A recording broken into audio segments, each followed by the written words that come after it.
আমরা যত বেশি বই পড়তে পারবো আমাদের জ্ঞান তত বেশি সমৃদ্ধ হবে, আমরা জ্ঞানবান হব এবং আমাদের এই জ্ঞানটা ভালো কাজে লাগাইতে পারবো।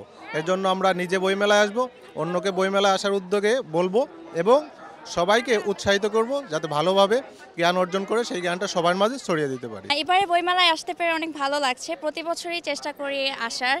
আর হচ্ছে টেক্সট বইয়ের পাশাপাশি নানা ধরনের উপন্যাস বা রোমাঞ্চকর বই, অ্যাডভেঞ্চারাস বইগুলো আমার মনে হয় আমাদের সবার পড়া উচিত। আমাদের এটা আবেগের জায়গা, ছোটবেলা থেকে বইমেলা একটা আবেগের জায়গা, যেহেতু বই পড়তে সবাই ভালোবাসে, তো এখানে সবাই কম বেশি বই কিনতে আসে।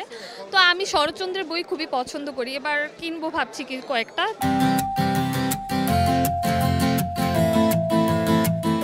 আমার বইমেলায় এসে আমার খুব ভালো লাগছে। এর আগেবারও আমি বইমেলায় এসেছি, আমার বাবার সাথে এসেছি। আমি হচ্ছে এই বইটা কিনেছি, বক্তৃতা শেখার কৌশল। আজকে পহেলা ফাল্গুন, আসছি বইমেলাতে জাস্ট এনজয় করার জন্য। আর কিছু কিছু বই দেখছি, ভালো লাগছে। আগের থেকে অনেক লেখকের সংখ্যা বেড়েছে এবং অনেক ভিন্ন রকমের বই দেখতে পাচ্ছি, পড়ে আর কি খুব আনন্দিত লাগছে।